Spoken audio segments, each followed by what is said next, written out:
The Berenstain Bears Moving Day by Stan and Jan Berenstain. The Berenstain Bears Moving Day. Their stuff is all packed. Here comes the truck. Let's move with the bears and wish them luck. The Berenstain Bears Moving Day by Stan and Jan Berenstain. The Bear family didn't always live in the big treehouse down a sunny dirt road deep in bear country. Years ago, when Brother Bear was an only cub, they lived in a hillside cave halfway up Great Bear Mountain at the far edge of bear country. It was a comfortable cave, cool in summer and cozy in winter. And while it wasn't perfect, it tended to be dark, and it dripped and trickled a bit. It was home, and the bear family was quite happy there. Happy and busy. Mama Bear kept busy managing things and tending the vegetable patch. Papa Bear had plenty to do with his wood cutting and furniture making. And Brother Bear kept busy climbing, collecting rocks, and playing with his friends. But living on the mountainside wasn't perfect. It wasn't easy growing vegetables in the thin, rocky soil. And the trees Papa needed were getting fewer and farther between. But the sun was bright, and the air was clear and sparkling, and the view was magnificent. Yes, the bear family was happy and content living in their hillside cave halfway up Great Bear Mountain at the far edge of bear country. Until one day, Papa Bear said, "My dears, the time has come to move." "Move?" cried Brother Bear. "That's right," said Papa. "The trees are getting few and far between on the mountainside." "Yes," said Mama, "and it's not easy raising enough vegetables for a growing family in this thin, rocky soil." "Where are we going to move to?" Brother asked. "To the valley," said Papa as he began putting lamps and things into a box. "The valley?" said Brother. The valley down there was nice to look at, but he wasn't so sure he wanted to live there. It was so far away. "What about my toys?" asked Brother. "We'll take them along, of course. Put them in here," said Papa, handing him a box. "What about my books?" "We'll take them along too," said Papa, handing him another box. "And what about my friends?" asked Brother. "We can't put them in a box and take them along." "That's true," said Mama, lifting Brother onto her lap. "You'll be leaving your friends behind. Papa and I will too. That's what happens when you move, but you can keep in touch with them. You can write, FaceTime, maybe even visit perhaps.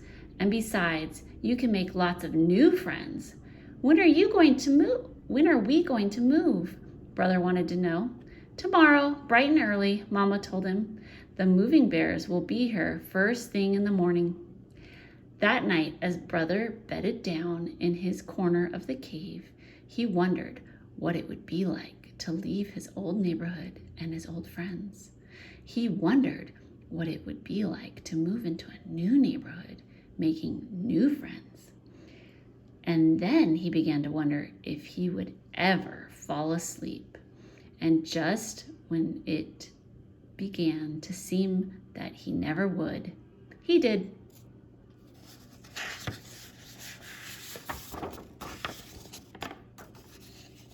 The next morning, the moving bears came with their big truck and began moving the bear family's things out of the cave. "Everything goes," said Papa. And everything did.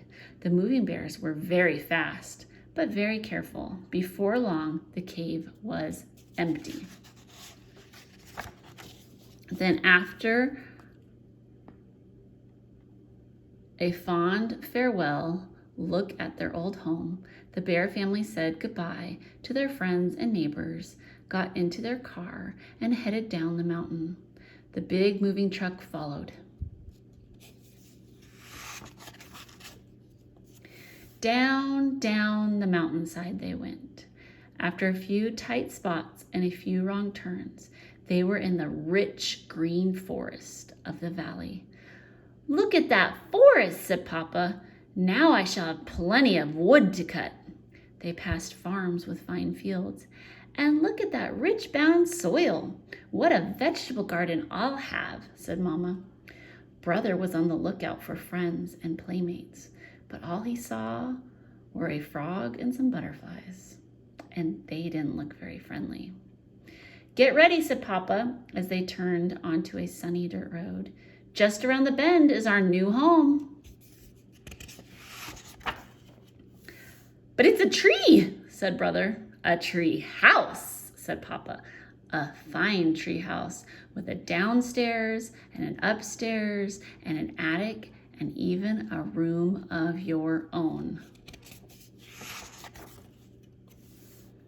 It was indeed a fine house, a whole house hollowed out of a great oak. It did need work. The paint was old, there were some broken steps, and some of the bark was loose, but Mama and Papa had great plans for fixing it up. As the movers took the bears' things into their new home, the bears imagined what it would look like when it was all fixed. It was going to be very beautiful. They were so busy imagining that they didn't notice they had company. Their new neighbors had come with gifts of welcome. There were rabbits with carrot stew, birds and squirrel families with seeds and nuts, and a number of bear families with honeycomb, wild berries, and lots of cubs to make friends with. The bear family felt very welcome in their new neighborhood. That night, they went to bed very tired, but very happy. And when they got their treehouse all fixed up, it was just about perfect. Thanks for listening to the Berenstain Bears Moving Day. Like and subscribe. I'll be reading more stories just like this.